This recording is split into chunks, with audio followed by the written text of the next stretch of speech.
Di era kepemimpinan Gubernur Wahidin Halim dan Wakil Gubernur Andika Hazrumi, Provinsi Banten yang telah memasuki usia 21 tahun berhasil mencapai berbagai prestasi gemilang.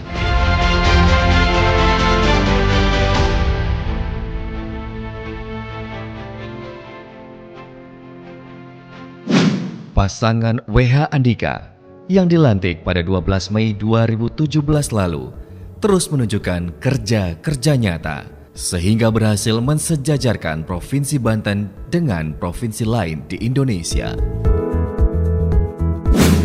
Visi dan misi Gubernur Wahidin Halim dan Wakil Gubernur Andika Hazrumi tertuang dalam Rencana Pembangunan Menengah Daerah RPJMD Provinsi Banten 2017-2022 sebagai berikut. Visi Banten yang maju, mandiri, berdaya saing, sejahtera, dan berakhlakul karimah. Misi 1. Menciptakan tata kelola pemerintahan yang baik, good governance. 2. Membangun dan meningkatkan kualitas infrastruktur. 3. Meningkatkan akses dan pemerataan pelayanan pendidikan berkualitas. 4. Meningkatkan akses dan pemerataan pelayanan kesehatan berkualitas. 5. Meningkatkan kualitas pertumbuhan dan pemerataan ekonomi.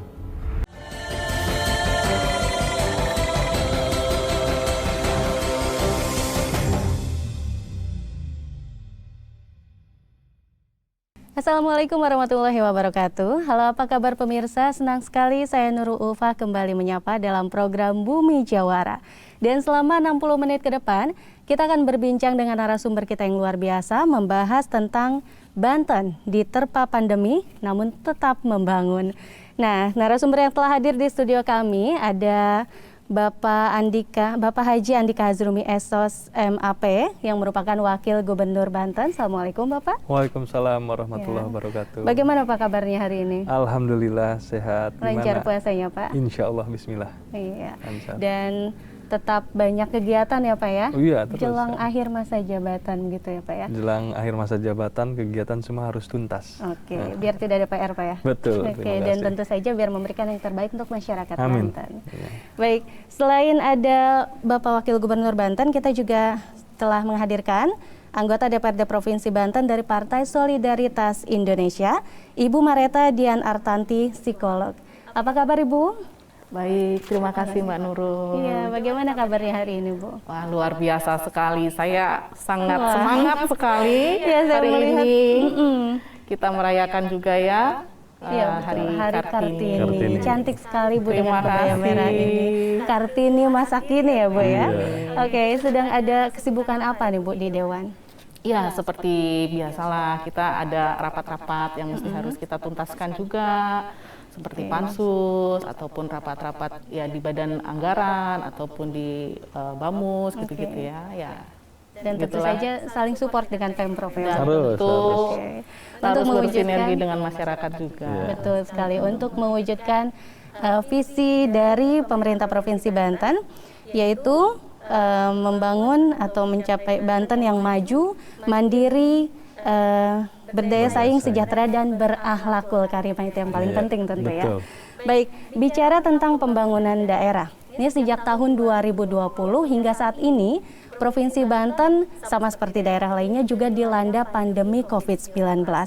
Dan pandemi ini tetapi tidak menyurutkan pemerintah Provinsi Banten dalam mewujudkan atau tetap melaksanakan pembangunan di daerah demi tercapainya RPJMD pemerintah Provinsi Banten.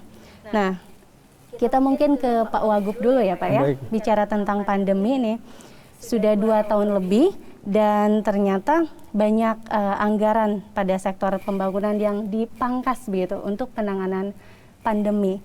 Tetapi pembangunan tetap harus berjalan seperti itu. Bagaimana Pak strategi yang dilaksanakan oleh Gubernur dan Wakil Gubernur? Baik, di masa pandemi COVID-19 pada beberapa tahun yang lalu hingga saat ini memang kebijakan dari pemerintah pusat itu sinkron terhadap pemerintah provinsi dan kabupaten kota untuk memfokuskan seluruh potensi anggarannya untuk permasalahan penanganan COVID. Nah, di samping itu juga kita mengimbangi dengan kondisi situasi bagaimana program-program prioritas pemerintah Provinsi Banten ini juga harus bisa terrealisasi dan terlaksana. Walaupun memang secara keseluruhan fokus kita anggaran tersebut terrefocusing untuk penanganan COVID. Betul. Nah, kita punya beberapa inisiasi prioritas di mana yang pertama adalah pelayanan dasar. Pelayanan dasar itu kalau kita breakdown lagi ada pelayanan pendidikan, pelayanan kesehatan, dan pelayanan infrastruktur. Tentu di penanganan COVID ini kita bagaimana memfokuskan dalam kontribusi penanganan pelayanan kesehatan. Ya salah satunya untuk menggerakkan kondisi hingga pada saat ini COVID melandai adalah percepatan vaksinasi. Nah, alhamdulillah percepatan vaksinasi baik vial pertama, kedua di Provinsi Banten sudah di atas yang ditargetkan oleh nasional. Nah, selain itu kami berfokus terhadap bagaimana pemulihan ekonomi daerah melalui pembangunan infrastruktur. Nah, itu yang jadi prioritas pada saat bagaimana walaupun di masa pandemi pada saat ini kita tetap bisa berbuat untuk bagaimana dapat memberikan seluruh potensi terbaik dalam program prioritas pemerintah Provinsi Banten. Berarti ada vaksinasi dan juga pelayanan kesehatan itu tadi melalui vaksinasi. Fokus. Kemudian juga infrastruktur tetap menjadi prioritas seperti itu. Nah, dari strategi yang dilaksanakan Pemprov Banten, mungkin Ibu Mareta bisa memberi tanggapan seperti apa Pemprov Banten tetap maju nih, tetap membangun walaupun di tengah keterbatasan anggaran karena pandemi COVID-19. Iya, baik. Jadi keberhasilan pembangunan yang ada di Provinsi Banten ini tentu tidak terlepas dari kontribusi semua pihak ya. Semua pihak baik eksekutif, legislatif, yudikatif sekalipun dan juga seluruh elemen masyarakat yang ada. Nah, seperti yang Pak Wagub sampaikan, Pak Andika sampaikan, memang saya ikutin secara langsung bagaimana proses percepatan vaksinasi diterapkan di seluruh masyarakat Banten dan kebetulan saya juga ikut berpartisipasi baik secara pribadi maupun secara kelembagaan masyarakat gitu ya, bersama dengan masyarakat. Berinisiatif juga membantu percepatan vaksinasi di wilayah daerah pilihan saya seperti itu. Salah satu contoh kecilnya seperti itu. Jadi bagaimanapun juga dan kita bisa lihat sekarang ini gitu ya, perekonomian sudah mulai sedikit demi sedikit bergerak. Itu karena kita sudah punya imunitas ya. Kalau kita tidak support dengan imunitas dari badan kita atau masyarakat kita sendiri tidak memiliki kesadaran, itu perlu perjuangan juga menyadarkan masyarakat kita loh Mbak untuk bisa ya Pak Andika ya. Jadi kita bersama-sama melakukan percepatan vaksinasi. Nah, terus kemudian terkait dengan infrastruktur gitu ya. Nah, infrastruktur ini pun juga kita lihat pembangunannya di lapangan, bagaimana masyarakat menikmati fasilitas-fasilitas yang sudah dijalankan, bagaimana itu terkoneksi dengan ya titik-titik simpul-simpul ekonomi kita, baik secara perdagangan di pasar gitu ya, bagaimana itu tetap bisa menimbulkan ekonomi dan makin mengefektifkan. Karena dengan teknologi juga ya kita kan terbantu. Kalau tidak ada pandemi mah kita nggak melancarkan sistem online gitu-gitu ya. Jadi ini melek teknologi, teknologi dan digital. Jadi ini semakin memperkaya dan memperkuat kita. Tinggal mensinkronkan, mengkolaborasikan secara efektif nanti ke depannya gitu.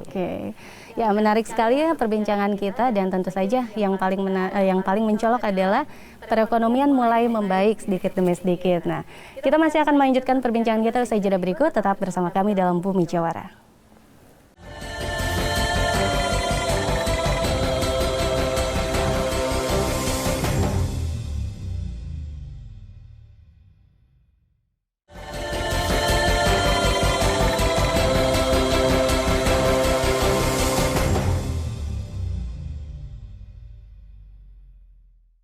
Ya, kembali lagi dalam Bumi Jawara dan masih bersama narasumber kita yang luar biasa membahas tentang pandemi, Banten tetap membangun di tengah pandemi COVID-19. Nah, kalau tadi kita bicara tentang strategi yang dilaksanakan Pemprov Banten untuk tetap melaksanakan pembangunan meskipun di tengah pandemi dan keterbatasan anggaran, dan juga ada mulai terlihatnya geliat perekonomian masyarakat di Banten yang mulai sedikit demi sedikit pulih begitu, dan mudah-mudahan secepatnya bisa pulih secara merata ya Pak ya, Bu. Nah, membangun di tengah masa pandemi ini tentu bukan hal yang mudah Pak ya, apalagi banyak sektor yang harus diperhatikan oleh Pemprov Banten. Nah, akibatnya ada beberapa, karena keterbatasan anggaran itu tadi, ada beberapa program yang terpaksa harus dikesampingkan dulu, betul. Dan juga memilih program prioritas. Nah, salah satunya yang dibatalkan adalah pembiayaan dari PT SMI pada tahun 2021 lalu. Sebetulnya apa sih Pak yang menjadi acuan untuk kita prioritaskan dulu yang ini dibatalkan gitu? Bagaimana Pak? Ya, sebetulnya karena pada saat kalkulasi hitungan pada saat itu ternyata kita memiliki anggaran yang cukup. Karena kan SMI ini nanti menjadi beban hutang ya. Menjadi beban hutang yang kami juga tidak mau nanti dapat membebani anggaran APBD kita di tahun-tahun yang mendatang. Betul. Nah, dari strategi yang kita buat pada saat itu tidak mengambil SMI ternyata terbukti efektif. Nah, bahwa kita masih bisa membangun di tengah pandemi COVID-19. Karena tadi kita betul-betul susun strategi secara prioritas. Karena tadi penanganan kesehatan ini sangat linear dengan pertumbuhan ekonomi daerah. Betul. Dengan kondisi penanganan kesehatan yang baik, kondisi masyarakat pun juga dalam kaitan geliat ekonomi ini juga makin membaik. Seperti itu. Nah, Ibu kan di Komisi 2 ya Bu ya, Bu Mareta ini di Komisi 2 yang membidangi perekonomian. Nah, bagaimana Ibu melihat adanya geliat pemulihan ekonomi masyarakat saat ini, dan seperti apa sih Bu, mungkin bisa memberikan masukan juga kepada masyarakat dan Pemprov juga mungkin ya dalam membangun daerah terutama di sektor ekonomi. Ya, baik. Jadi memang saya rasa keputusan untuk tidak melanjutkan program pembiayaan dari SMI itu sudah cukup tepat, karena kita harus bisa mengelola keuangan yang kita punya tanpa harus membebani utang. Itu tadi yang Pak Andika sampaikan sangat benar sekali, karena itu beban, jadi beban masyarakat kita juga gitu ya. Nah, kemudian terkait dengan bidang perekonomian apa yang mesti harus kita perhatikan, mesti harus kita fokuskan. Menurut apa yang saya perhatikan selama ini di lapangan, UMKM dan pertanian dan sektor kelautan kita itu sangat kokoh meski diterjang oleh pandemi.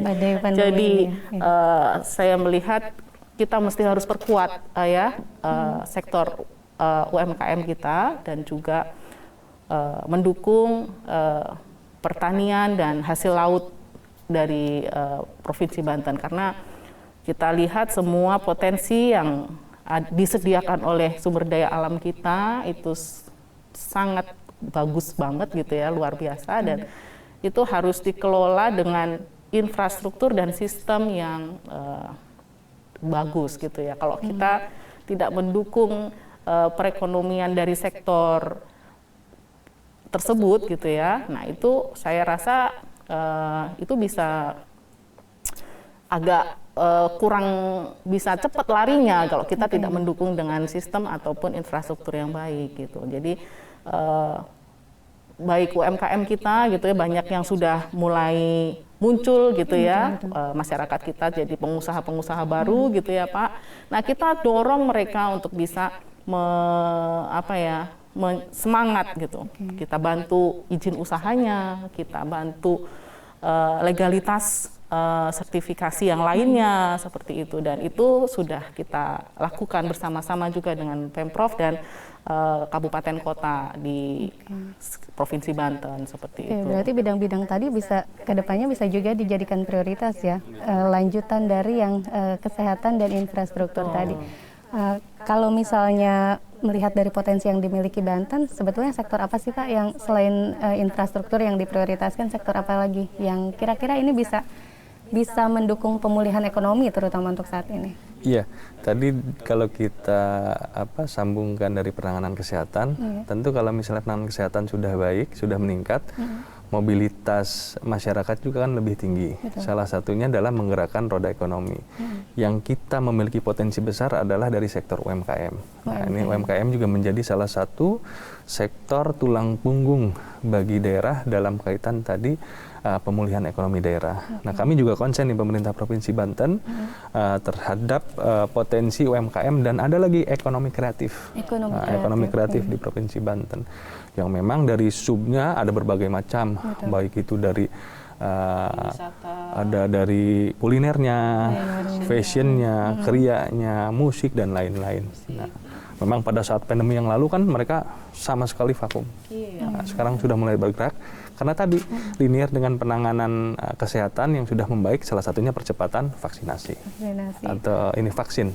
Terus didukung juga dengan perbaikan infrastruktur ya. Betul. Sedikit demi sedikit ini juga membantu pemulihan ekonomi begitu ya Pak? Betul, memudahkan efektivitas mobilitas kan. Oke. Nah, dalam setiap keputusan yang diambil Pemprov nih untuk untuk pelaksanaan program kerja, sebetulnya sejauh mana sih keterlibatan Dewan, Bu? Apakah hanya sebatas pengawasan atau Dewan bisa dong ngasih masukan seperti itu atau bagaimana? Ya, keterlibatannya sangat penting dan dekat sekali ya. Jadi kita bermitra, bersinergi dalam 3 urusan nih Mbak, 3 fungsi.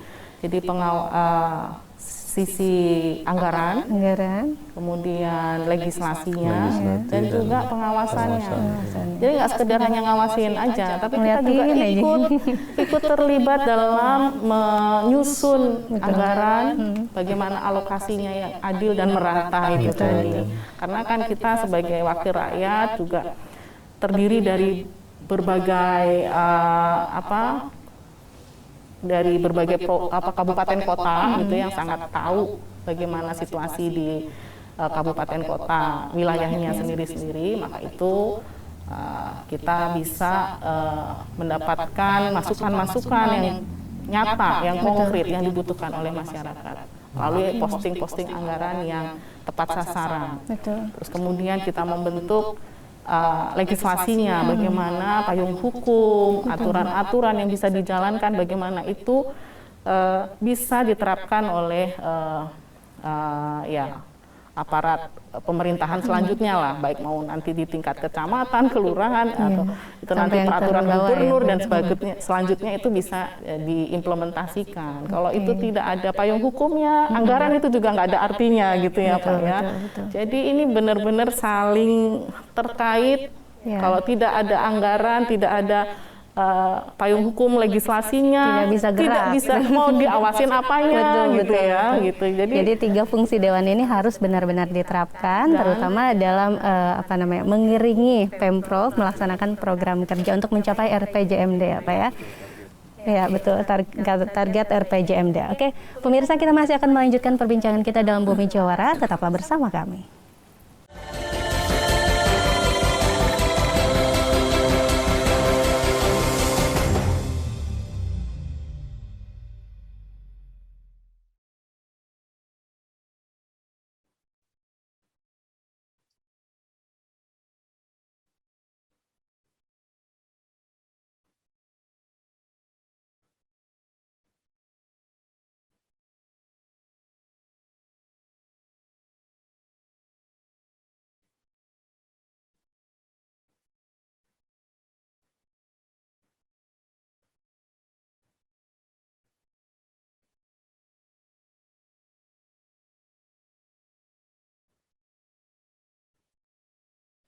Dan dilanjutkan dengan penyerahan laporan hasil pemeriksaan oleh Auditor Utama Keuangan Negara 5 BPK kepada pimpinan DPRD.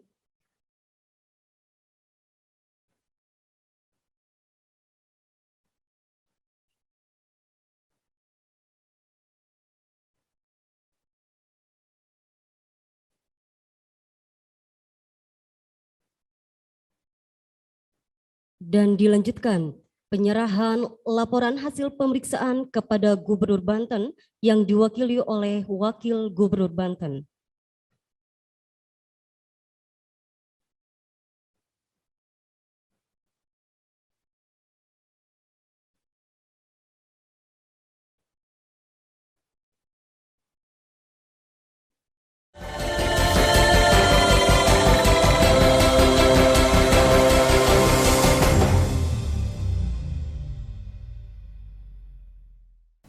Ya, kembali lagi dalam Bumi Jawara, masih bersama saya dan juga dua narasumber kita yang luar biasa. Dan kita masih membahas tentang gerak pembangunan di Provinsi Banten di tengah pandemi ini. Nah, kalau tadi kita sudah bahas tentang strategi dan juga sektor-sektor yang menjadi prioritas ya, salah satunya adalah infrastruktur. Nah, seperti apa sih Pemprov Banten berkoordinasi di internalnya ya dengan stakeholder terkait di sektor-sektor yang menjadi prioritas itu agar pelaksanaan program kerjanya lebih maksimal. Mungkin bisa dijelaskan oleh Pak Andika, Pak Wagub. Jadi dalam sistem kami, dalam Pemprov Banten itu seluruh OPD itu mengacu pada program prioritas yang tertuang di dalam RPJMD. RPJMD itu salah satunya adalah bagaimana visi misi gubernur dan wakil gubernur selama 2017 hingga 2022. Nah, dari sisi pembangunan infrastruktur memang menjadi konsen fokus saya dengan Pak Gubernur. Pada saat ini dari hasil data lapangan yang ada, karena contoh seperti pembangunan jalan ya, kan pembangunan jalan ini sekarang dibagi, ada yang menjadi tupoksi pemerintah pusat, ada yang menjadi tupoksi pemerintah provinsi, dan ada yang menjadi tupoksi pemerintah kabupaten kota. Nah, untuk yang menjadi tanggung jawab kami pemerintah provinsi itu, kita sampai tahun 2022 ini kita sudah mempercepat seluruh perbaikan jalan milik provinsi yang sekarang seluruh statusnya adalah status mantap. Mantap. Jadi kurang lebih 99,8% gitu. Sudah mencapai 99,8% jalan provinsi berstatus mantap. Ya, yang milik provinsi dan yang menjadi tanggung jawab pemerintah provinsi. Nah, itu dari sisi pembangunan dan pemeliharaan jalan. Nah, dalam konteks pembangunan infrastruktur lainnya, ya tentu kita membangun dari seluruh sektor dan bidang. Dan tidak mengkesampingkan setiap wilayah di Provinsi Banten. Kita fokus terhadap seluruh wilayah. Di selatan Banten kita juga fokus bagaimana membangun infrastruktur yang baik. Memberikan pelayanan pemerintahan yang baik. Seperti contoh kemarin di wilayah selatan Banten. Di wilayah Lebak dan Pandeglang, yang berbatasan langsung dengan Jawa Barat misalnya.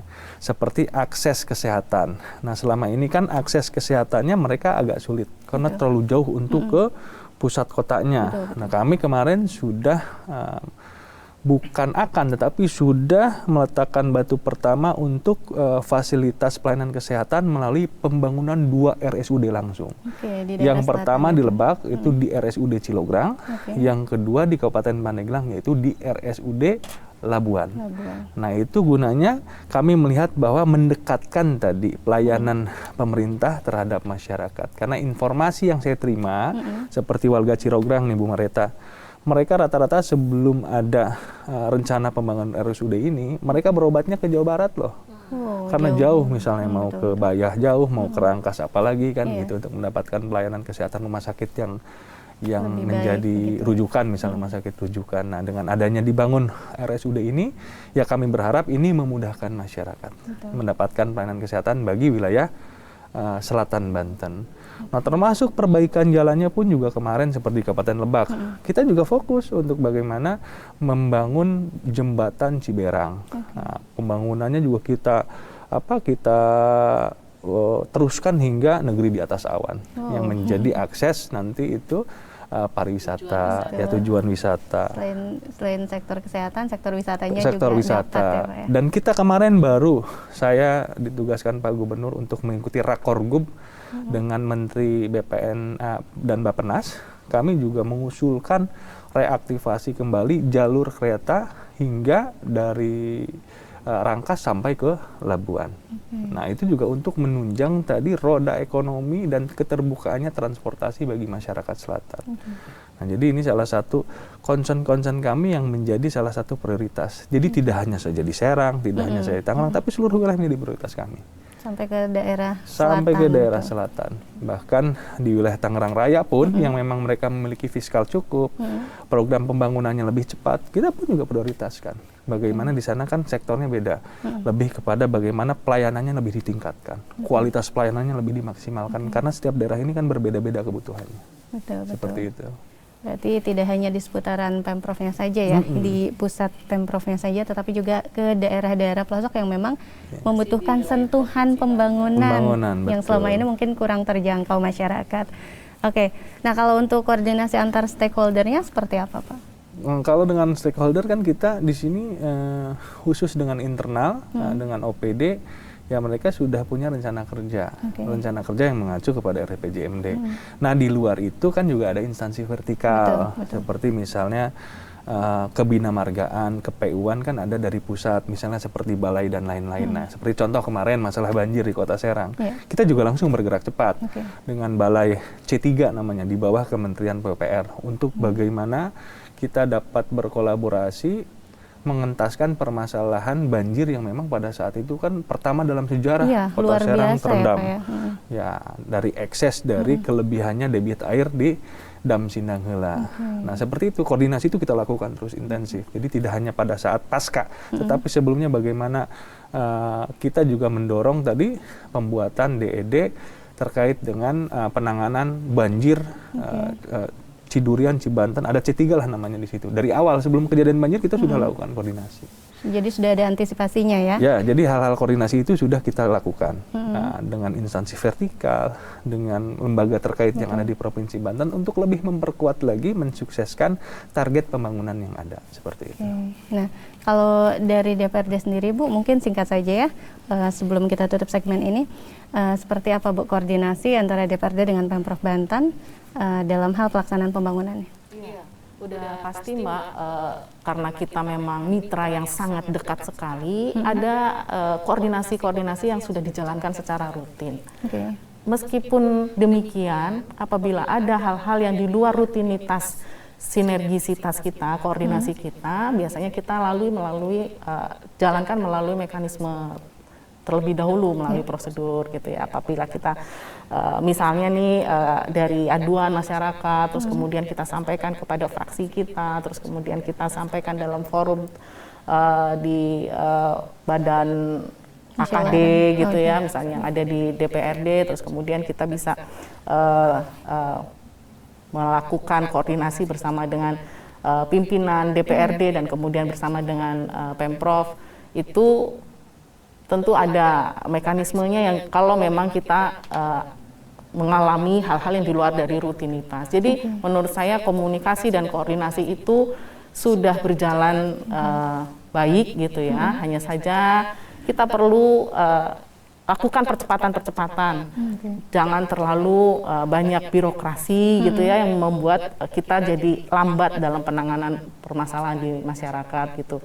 Jadi di internal DPRD sendiri pun kita juga mesti harus membangun budaya yang tuntas gitu ya, dan kita juga terus harus semakin bersatu lah gitu ya untuk bisa mempunyai kesamaan tujuan gitu, sehingga apapun yang kita sepakati ataupun kita hasilkan dalam setiap rapat-rapat atau koordinasi bersama dengan Pemprov itu bisa bermanfaat semuanya buat masyarakat seperti itu.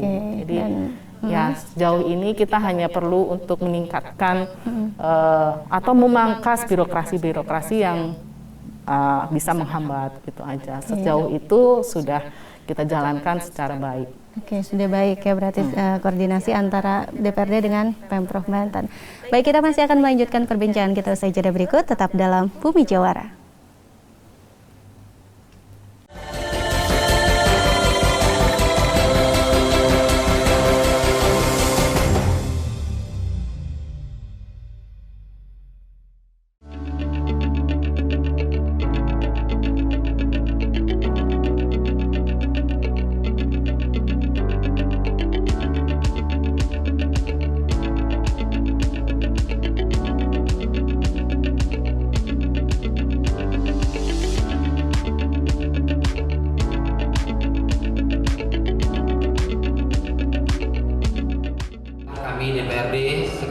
jajaran, pimpinan dan anggota mengucapkan selamat kepada pemerintah Provinsi Banten atas pencapaian WTP untuk ke-6 kalinya, dan mudah-mudahan WTP ini bisa ditindaklanjuti dengan perbaikan-perbaikan catatan yang ada diberikan oleh BPK.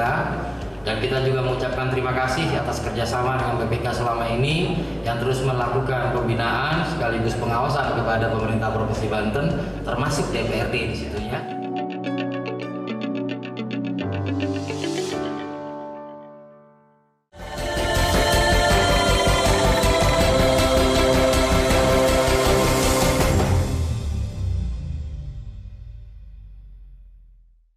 Ya, kembali lagi dalam Bumi Jawara dan masih membahas tentang program pembangunan di Provinsi Banten di tengah pandemi COVID-19. Nah, beberapa waktu lalu telah dilaksanakan sidang paripurna yang membahas tentang penyerahan laporan hasil pemeriksaan BPK RI atas LKPD Provinsi Banten tahun 2021, dan dalam paripurna tersebut juga disampaikan bahwa Banten meraih opini wajar tanpa pengecualian yang ke-6 dalam 5 tahun ini.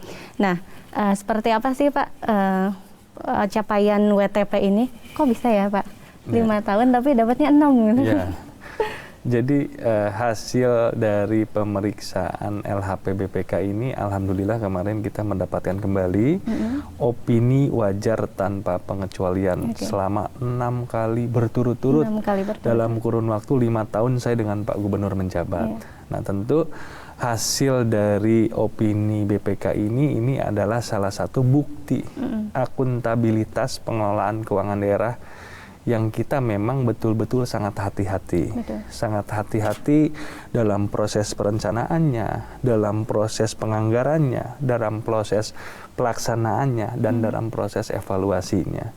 Jadi kami pun juga dari seluruh step-step yang kami lakukan betul-betul kami ingin seluruhnya ini sesuai dengan aturan. Nah, sehingga dari seluruh proses pelaksanaan pembangunan ini bisa terrealisasi dengan baik, efektif, efisien, dan betul-betul bisa terasa oleh masyarakat. Sehingga tadi dalam konteks tata kelola keuangan daerah ini, kami berhasil kembali meraih menyabat opini wajar tanpa pengecualian. Dan ini sudah menjadi komitmen kami, pemerintah daerah, dan seluruh jajaran stakeholder. Nah, tentunya kerja keras dari raihan WTP ini menjadi salah satu kerja keras dari semua pihak. Baik dari seluruh aparatur pemerintah dan juga mitra kami DPRD Provinsi yang selama ini juga memberikan tadi sisi pengawasan. Nah, dari sisi pengawasan ini kami dapat melaksanakan seluruh program kegiatan sebaik-baiknya. Dan termasuk dari sisi budgeting tadi, dalam proses perencanaan penganggaran kan kita berdiskusi, berdialog dengan DPRD agar betul-betul yang dianggarkan itu harus bisa sesuai dengan harapan masyarakat dan efektif dan tepat sasaran. Nah, seperti itu. Dan seluruh proses-proses payung hukum dan lainnya juga kan kami dibantu oleh DPRD melalui proses legislasinya. Seperti itu. Nah, gimana Bu tanggapannya? WTP yang ke-6 selama 5 tahun masa kepemimpinan Pak Wahidin Halim dan Pak Andika Hazrufi ini. Ya, ini saya mengapresiasi setinggi-tingginya atas prestasi yang sudah dicapai, mendapatkan penghargaan WTP sebanyak 6 kali. Ini menunjukkan keseriusan Pemprov Banten beserta juga jajaran dan stakeholder yang ada. Ya, saya sih ingin memberikan dukungan gitu ya, motivasi, semangat selanjutnya agar ini bisa dipertahankan dan bisa semakin lebih baik lagi, baik secara pengadministrasian dan sebagainya itu nanti semakin lebih baik lagi.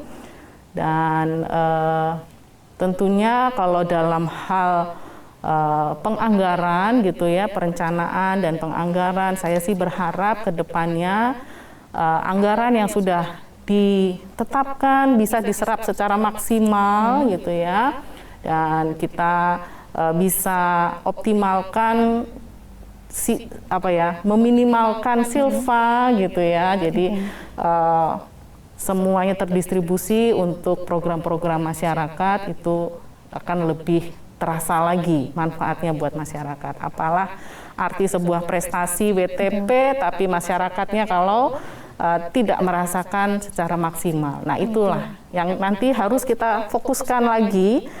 Jangan terlena hanya dengan penghargaan, prestasi seperti itu, tetapi kembali lagi penyerapan anggarannya bisa lebih optimal lagi dirasakan oleh masyarakat. Karena outputnya adalah hasil pembangunan itu untuk masyarakat Banten, seperti itu ya.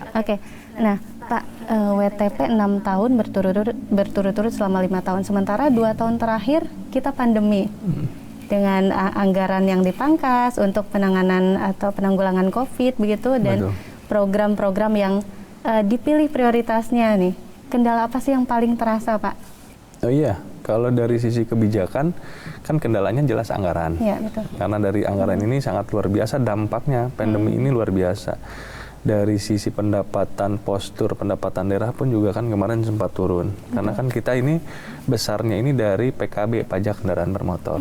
Pada masa pandemi kemarin kan orang jangankan mau beli mobil atau motor baru ya sulit, kondisi ekonomi juga. Tapi sekarang alhamdulillah sudah berangsur pulih. Nah dari sisi itu memang menjadi salah satu tantangan bagi kita untuk bagaimana yang tadinya programnya sudah kita aplikasikan untuk dapat dilaksanakan, sehingga karena kurangnya anggaran yang ada sehingga kita bukan dikesampingkan tapi kita hold dulu. Kita hold dulu mana, makanya yang lebih prioritas kita lihat. Kalau penanganan kesehatan sudah pasti kan, itu menjadi prioritas. Nah, penunjang penanganan kesehatan apalagi baru kita masukkan lagi seperti apa programnya, seperti itu. Oke, jadi memang selain anggaran ada juga kendala-kendala lain mungkin yang dihadapi dalam pelaksanaan program, Pak, di masa pandemi ini? Iya, kalau di masa pandemi kan jelas segala sesuatu ini kan terbatas pada saat itu ya. Jadi dalam melakukan tadi kita perencanaan program kegiatan juga memang harus kita pilah-pilah dulu mana yang menjadi skala prioritas. Karena tadi ujung dan sumbernya, hulunya, hilirnya adalah anggaran. Betul. Kalau anggaran ada, kita mau kebijakan seperti apa juga bisa kita laksanakan dengan mudah ya. Tapi karena kondisinya kemarin berbenturan dengan kondisi pandemi, jadi kita kesulitannya adalah bagaimana kita, karena semua program prioritas. Betul. Semoga pelaksanaan pelayanan masyarakat ini kan semua prioritas. Tidak hanya ada infrastruktur, tetapi juga pelayanan pendidikan, pelayanan kesehatan, nah termasuk juga dalam bidang sosial dan lain-lain, belum pertanian, belum dan lain-lain kan gitu. Ketahanan pangan harus kita siapkan di kondisi pandemi ini. Banyak sektor yang harus Banyak sektor diperhatikan juga ya, Pak, semua ya? prioritas. Sementara anggaran belum mampu mencukupi keseluruhan sektor. Ya, terbatas gitu sebetulnya. Oke. Ya. Nah, kita masih akan melanjutkan perbincangan kita ya, Bapak, Ibu, dan juga pemirsa di rumah. Tetap dalam Bumi Jawara, usai jeda berikut.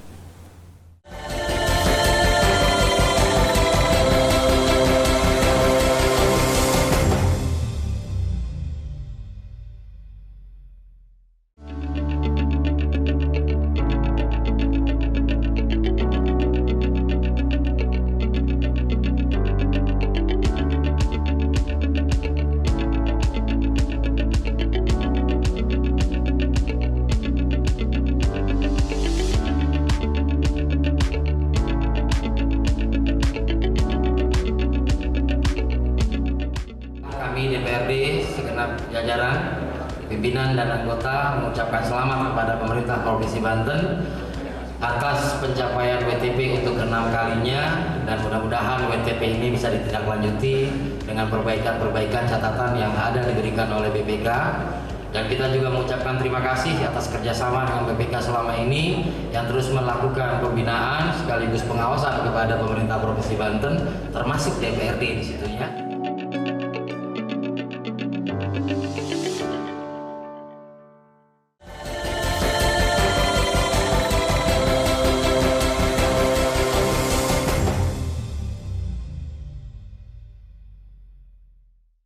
Kembali lagi dalam Bumi Jawara dan masih berbincang tentang pembangunan di Provinsi Banten di tengah pandemi COVID-19. Kalau dari tadi kita sudah bicara tentang pembangunan daerah, mulai dari prioritas, strategi, terus anggaran juga dan sebagainya. Nah, kita bergeser sejenak ya Bapak Ibu ke momentum di mana saat ini adalah momentum Ramadan dan Idul Fitri. Nah, 2 tahun lebih dilanda pandemi, dua kali lebaran nih. Nggak mudik-mudik nih. Nah, Bang Toyib udah 2 kali lebaran nggak mudik ya Pak ya. Nah, sementara tahun ini kita lihat aktivitas masyarakat juga sudah beranjak normal. Itu mudah-mudahan juga secara keseluruhan ya Pak ya ke depannya. Nah, artinya sudah mulai bisa mudik ya Pak ya? Sudah diperbolehkan tapi dengan ketentuan. Oke, dengan ada ketentuan tertentu dari pusat ya, pemerintah pusat. Oke. Nah, kalau di Banten sendiri Pak, seperti apa nih pelaksanaan mudik pada tahun ini masih di tengah suasana pandemi juga kan? Ya, perlu dijelaskan bahwa Banten ini Mbak menjadi jalur perlintasan mudik. Betul. Bagi masyarakat Jawa yang mau ke Sumatera ataupun yang dari Sumatera mau ke Jawa. Nah, tentu persiapan yang kami lakukan adalah berkoordinasi dengan aparat stakeholder setempat seperti kepolisian, TNI Polri. Nah, termasuk untuk bagaimana mengantisipasi alur mudik yang akan dihadapi oleh pemerintah Provinsi Banten. Nah, langkah konkret yang kita lakukan adalah bagaimana kesiapan dari jalur mudik yang dimiliki, yang dilewati di Provinsi Banten itu sudah kita persiapkan, jalur itu siap. Seperti jalan-jalan itu sudah kita perbaiki. Jalan-jalan yang misalnya perlu pemeliharaan sudah kita laksanakan pemeliharaan dengan baik. Jadi mempersiapkan dulu dari sisi kesiapan infrastrukturnya untuk dilewati masyarakat yang akan mudik baik dari Sumatera ke Jawa ataupun dari Jawa ke Sumatera. Seperti itu. Dan yang kedua, langkah yang memang sangat betul-betul harus diperhatikan adalah dengan kondisi harga. Harga kebutuhan bahan-bahan pokok. Saya kemarin langsung ngecek langsung ke lapangan, mendampingi Bapak Wakil Menteri Perdagangan melihat situasi kondisi harga kebutuhan bahan pokok menjelang Idul Fitri. Memang ada kenaikan yang ada, tetapi masih dianggap di titik wajar, kecuali di minyak goreng ya. Minyak goreng yang memang minyak goreng ini juga kemarin menjadi permasalahan bukan hanya di Banten tetapi di seluruh Indonesia bahkan di dunia kan. Nah, kemarin kita sudah mengevaluasi. Nah, kami juga mengusulkan ke Pak Wakil Menteri Perdagangan untuk bagaimana Banten diberikan kuota yang lebih dong untuk minyak goreng curahnya sesuai harga eceran tertinggi kan gitu 14.000. Nah, alhamdulillah Banten ini sampai April kita mendapatkan kuota 11.000 ton. Untuk minyak goreng curah ya, untuk didistribusikan kepada masyarakat. Nah, sekarang ini permasalahannya masalah distribusi aja. Jadi pemerintah daerah saya sudah langsung membuat instruksi kepada dinas terkait untuk memantau distribusi dari produsen kepada agen dan juga para pedagang. Nah, kebetulan Banten ini mendapatkan tadi kuota jatah 11.000 dari 6 produsen yang ada. Nah, termasuk yang ada di Provinsi Banten, seperti Wilmar, kan itu juga ada di wilayah kita. Nah, sekarang bagaimana jatah kuota itu bisa direalisasikan, dikeluarkan, didistribusikan, supaya tidak ada kelangkaan yang pertama. Dan kedua, harga juga tidak melonjak. Kalau langka berarti kan melonjak. Nah, seperti itu. Dan kita sudah lakukan evaluasi dalam kaitan distribusi. Dari minyak goreng curah nanti yang ada di wilayah Provinsi Banten. Dan insya Allah kita bisa meyakini kalau stok 11.000 itu bisa dikeluarkan secara bertahap hingga April, saya meyakini kondisi walaupun ada kenaikan tapi kenaikan yang wajar. Seperti itu. Karena daya beli masyarakat juga belum sepenuhnya pulih ya Pak ya? Ya, belum sebelumnya pulih, tapi kan menjelang Idul Fitri ini daya beli masyarakat pasti meningkat. Karena kebutuhannya juga ya. Nah, kalau untuk selain dari harga-harga kebutuhan, biasanya yang dikeluhkan masyarakat pada musim mudik adalah tarif angkutan Lebaran. Itu apakah sudah ada evaluasi atau pemantauannya? Itu diatur langsung oleh Kementerian Perhubungan. Nah, nanti kita pemerintah daerah memantau aplikasi dari perintah pusat untuk terkait tadi dengan istilahnya retribusi dari tarif yang akan istilahnya dicanangkan oleh angkutan umum yang ada di wilayah Provinsi Banten. Provinsi Banten ya. Mungkin dari DPRD sendiri seperti apa Bu pengawasannya? Ini udah mulai mudik lagi nih. Biasanya kan kalau sudah tertahan 2 kali nggak mudik nih, khawatir ada lonjakan begitu atau bagaimana? Ya, kita jalankan sesuai dengan peran kita sebagaimana saya sebagai wakil rakyat gitu ya, yang sehari-harinya juga bertemu dengan masyarakat, kita mengedukasi masyarakat juga atas informasi-informasi apa yang berkembang selama mudik Lebaran ini. Yang pasti kita harus tetap menjaga protokol kesehatan, pastikan semuanya sudah divaksin, jangan pernah membawa penyakit gitu ya ke keluarga kita. Bagaimanapun juga ini tetap mesti harus diwaspadai. Itu siapapun mbak rumah tangga kita, ART ataupun siapapun kita sebagai keluarga juga memiliki kesadaran untuk bersedia divaksin gitu ya. Nah, kemudian tetap menjaga protokol kesehatan dan juga baik seluruh jajaran aparat yang bertugas gitu ya, itu tetap menjalankan tugasnya dengan baik, berkoordinasi dan memberikan pelayanan yang maksimal kepada masyarakat. Apa yang masyarakat perlukan, misalnya butuh kalau mudik kan biasanya perlu ada ke toilet gitu ya, semacam itu, atau mungkin ketersediaan BBM itu sudah tersedia dengan aman gitu, sehingga para pemudik tetap bisa lancar melakukan perjalanan seperti itu. Jadi berkoordinasi dengan segala pihak. Apapun medianya bisa kita lakukan lah, bisa langsung chat atau WA atau bertanya bagaimana, itu bisa kita lakukan mengawal jalannya Lebaran secara aman dan nyaman. Terkait dengan harga-harga juga ya, bagaimanapun juga Lebaran ini adalah perayaan yang dinanti-nantikan, pasti harus ada hidangan gitu ya, ada masakan. Nah itu kalau semuanya mahal, itu makannya juga rasanya ini ya, nggak ini ya, agak susah nelen gitu kan. Nah itu kita mesti harus pastikan semua pihak menjalankan tugasnya dengan benar, harga-harga tetap sesuai dengan harga standarnya, tidak ada istilahnya dalam tanda kutip mafia gitu yang mempermainkan atau mencoba mencari keuntungan pribadi, itu harus segera ditindak tegas. Jadi semua pihak harus maksimal mengawal pelaksanaan mudik dan juga perayaan Lebaran demi kenyamanan kita semua. Betul, demi kenyamanan kita semua, terutama masyarakat di Banten juga gitu. Oke, kita masih akan kembali usai jeda berikut, tetap dalam Bumi Jawara.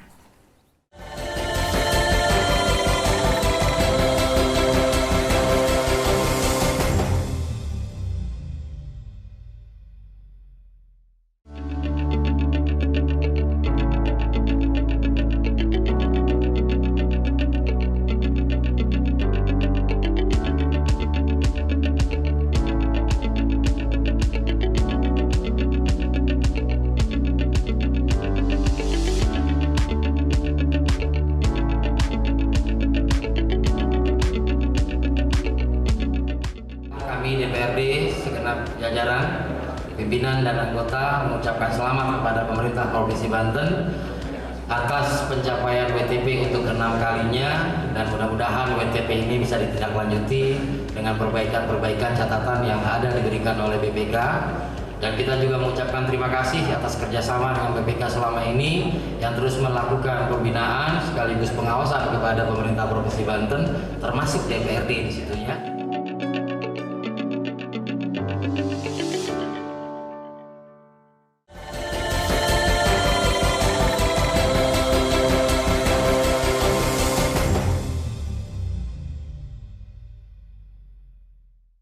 Ya pemirsa, terima kasih masih bersama kami dalam Bumi Jawara, dan kita tiba di segmen akhir pada program Bumi Jawara kali ini. Nah, kita masuk ke jelang akhir masa jabatan Bapak Andika dan juga Pak Gubernur Pak Wahidin Halim. Nih, sudah seperti apa sih capaian kinerjanya dan prestasi apa nih yang paling membanggakan selama 5 tahun menjabat ini? Biar kelihatan sama masyarakat, oh ini hasil kerja keras pasangan yang saya pilih, begitu. Bagaimana nih Pak? Alhamdulillah pada beberapa waktu yang lalu juga kita telah memberikan laporan pertanggungjawaban LKPJ di hadapan DPRD Provinsi Banten terkait capaian-capaian target pembangunan yang kita lakukan ya dari RPJMD Pemerintah Provinsi Banten tahun 2017 hingga 2022. Nah, target-target itu alhamdulillah malah kita mencapai target sangat baik. Sangat baik ya. Sangat tinggi kalau saya. Sangat tinggi. Capaiannya sangat tinggi. Sangat tinggi. Jadi sangat tinggi dari target-target yang kita rencanakan. Nah, itu juga kita lihat bisa dari indikator ekonomi makro dan juga pembangunan secara keseluruhan yang dirilis oleh data dari BPS. Ini statistik ya, Mbak. Jadi statistik itu jelas hasil analisanya. Seperti misalnya laju pertumbuhan ekonomi Banten. Nah, pada tahun ini kita alhamdulillah bisa merangkak positif hingga 4,44%. Dibandingkan tahun yang lalu itu pada saat masa pandemi itu kita sempat terkontraksi hingga minus 3,78%. Nah, 4,44 ini juga di atas angka rata-rata nasional. Nah, terbukti berarti dari program pemerintah, kebijakan pemerintah yang selama ini berjalan efektif dalam tadi memulihkan ekonomi daerah. Nah, seperti itu. Itu di sektor ekonominya ya? Sektor ekonominya. Secara pembangunannya kita juga telah berhasil tadi menuntaskan tugas-tugas pembangunan yang dimiliki oleh pemerintah Provinsi Banten seperti infrastruktur jalan tadi. Sampai tahun 2022 kualitas jalan milik provinsi sudah mantap sampai dengan 99,8%. Dan kita juga telah berhasil merevitalisasi Keraton Kesultanan Banten yang menjadi destinasi wisata religi ke depan. Nah, termasuk pada tahun ini juga kita bangun lagi menjadi nanti pusat kajian Al-Quran, atau nanti kita buat di sana gedung Baitul Quran di wilayah Keraton Kesultanan Banten. Jadi benar-benar ikon Banten sebagai daerah yang agamis. Agamis, betul. Nah, kemarin kita juga sama Pak Gubernur telah meresmikan jembatan Arya Wangsakara. Nah, ini jembatan terlebar. Jembatan Bogek, terlebar, dan kita dapat rekor muri memiliki motif batik Banten terbesar, jembatan yang memiliki motif batik terbesar. Nah, itulah beberapa hal yang sudah kita capai. Nah, termasuk nanti di tanggal 9 kita juga akan melaunching pembangunan Banten International Stadium. Jadi masyarakat Banten memiliki stadion kelas internasional yang membanggakan. Luar biasa ya capaiannya dari kepemimpinan Gubernur Pak Wahidin Halim dan juga Wakil Gubernur Pak Andika Hazrumi. Itu infrastruktur, belum tata kelola pemerintahan dalam kaitan good governance tadi. Raihan opini wajar tanpa pengecualian 6 kali itu juga salah satu capaian sangat luar biasa dalam kaitan akuntabilitas APBD. Berarti memang hasil kerja kerasnya luar biasa ya Pak ya? Luar biasa, memang tantangan rintangannya juga luar biasa. Betul, yang paling terlihat itu jembatan itu ya Pak ya? Kalau kita lewat jalan tol, luar biasa, megah sekali. Bertahun-tahun tinggal di Banten, saya senang lihat jembatan itu Pak. Dan kita tahun ini juga udah bukan menginisiasi ya, akan membuat jalur lingkar baros. Jalur lingkar baros. Untuk memudahkan masyarakat Serang dan masyarakat Pandeglang. Karena kan kalau pada saat ini akses yang ada itu kan kecil. Kalau weekend itu kan pasti macet, Bu, kalau mau ke Pandeglang. Betul gitu. sekali. Nah, sekarang kita sedang tahap pembebasan lahannya.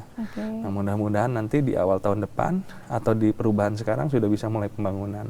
Jadi aksesnya kita buka. Dari mulai keluar Serang Timur, Pakupatan, Bogeg, hingga nanti sampai jalur mengarah ke KP3B Palima, itu kan sudah beton semua, sudah lebar semua jalannya, hingga tembus nanti ke Sport Center, hingga nanti tembus ke Lingkar Baros hingga Pandeglang. Karena kemungkinan setelah dioperasikan Banten International Stadium ini akan untuk memudahkan akses nanti, betul. Memudahkan akses, karena stadion kelas internasional, kelas dunia juga harus memiliki akses yang mudah dicapai oleh masyarakat. Didukung dengan infrastruktur yang memadai juga. Mudah-mudahan yang menjadi prioritas tuntas PR-nya ya Pak ya. Insya Allah, bismillah. Biar nanti di pemerintahan selanjutnya, atau mungkin mau dilanjutkan? 2024. 2024, kita jeda dulu. Istirahat dulu gitu ya Pak. Bu, kalau Ibu melihat seperti apa kepemimpinan dari Pak Gubernur Wahidin Halim dan juga Pak Wakil Gubernur Andika Hazrumi ini Pak? Ya, baik. Jadi apa yang disampaikan sama Pak Andika rasanya itu sudah sesuai dengan apa yang data yang disampaikan tadi sama Pak Andika. Apa yang sudah dicapai secara infrastruktur gitu ya. Saya mengapresiasi usaha-usaha keras yang sudah dijalankan segenap jajaran Pemprov Banten. Kedepannya harapannya kita bisa melanjutkan pembangunan ini secara lebih berkelanjutan.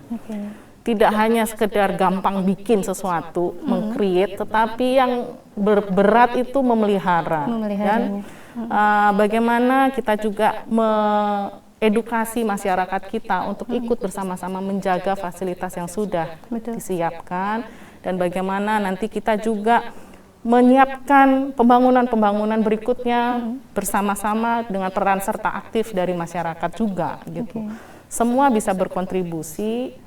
Nah, tetapi kedepannya kita harapkan ada suatu wadah ya buat masyarakat untuk bisa menyampaikan aspirasinya gitu ya, atau mungkin bisa memiliki apa yang lebih sistem informasi yang kepada masyarakat yang lebih cepat gitu. Betul. Karena mungkin akses informasi sekarang sudah mudah, tetapi harus diimbangi dengan isi prestasi-prestasinya itu sehingga masyarakat sudah mengenal apa yang sudah dicapai dan kemudian bagaimana masyarakat bisa membantu untuk bisa menjaga maupun melanjutkan pembangunan Jadi saling berikutnya. melengkapinya tidak hanya pemerintah Provinsi Banten dengan DPRD Banten, tetapi juga dengan masyarakat Banten. ya. Oke, sebagai closing statement mungkin singkat saja Pak Wagub dan juga Bu Mareta, apa yang ingin disampaikan kepada masyarakat Banten,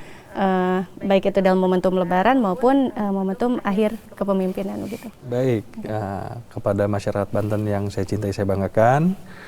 Pertama tentu saya mewakili pemerintah Provinsi Banten, selamat menjalankan ibadah puasa Ramadan dan juga nanti menjelang Idul Fitri 1443 Hijriah. Semoga amal ibadah Bapak Ibu dan warga masyarakat Serang ini dapat diterima oleh Allah Subhanahu wa taala. Nah, terus terakhir dalam konteks di akhir masa jabatan, saya juga memohon doa kepada seluruh masyarakat Banten untuk kami berdua dapat menunaikan tugas sebaik-baiknya untuk masyarakat Banten dan sesuai harapan masyarakat Banten. Terima kasih. Singkat saja mungkin Ibu. Iya. Terima kasih kepada seluruh masyarakat Banten dan juga terutama hari ini khususnya kepada perempuan masyarakat Banten, saya mengucapkan selamat Hari Kartini. Dan juga kepada masyarakat Banten yang menjalankan ibadah puasa, semoga ibadah puasanya lancar, sehat, dan bisa meraih kemenangan pada Hari Raya Idul Fitri nanti mendatang. Saya ingin menyampaikan bahwa apa yang sudah menjadi cita-cita kita semua sebagai masyarakat Banten harus ikut berpartisipasi aktif, dan juga saya mengajak khususnya saat ini perempuan Banten juga bisa menjadi perempuan yang percaya diri, berdaya, berbudaya, dan juga bermanfaat buat seluruh masyarakat Banten. Saya Mareta Dian Artanti, anggota DPRD Provinsi Banten, mengucapkan terima kasih dan juga selamat menjelang mudik Lebaran. Hati-hati di jalan. Mantap ya, selain infrastrukturnya yang mantap, kepemimpinan Bapak juga mantap dan dewanya juga mantap. Jadi masyarakat Bantennya juga mantap semua ya Pak ya. Mudah-mudahan yang menjadi harapan kita semua, terutama dalam pembangunan daerah di Provinsi Banten, dapat tercapai maksimal meskipun di tengah keterbatasan anggaran dan juga pandemi COVID-19. Terima kasih sekali Pak Haji Andika Zurmi SS MAP, Wakil Gubernur Banten. Ya, amin, amin. Dan juga Ibu Mareta Dian Artanti, psikolog, anggota DPRD Provinsi Banten dari Partai Solidaritas Indonesia, sudah berkenan hadir di studio kami untuk berbagi informasi seputar pelaksanaan pembangunan di Provinsi Banten pada masa pandemi COVID-19. Ya, baik pemirsa, itu tadi perbincangan kita yang luar biasa dengan kedua narasumber kita yang telah hadir di studio. Saya Nurul Ulfa, mewakili kerabat kerja yang bertugas undur diri. Sampai jumpa lagi dalam program Bumi Jawara episode berikutnya. Assalamualaikum warahmatullahi wabarakatuh.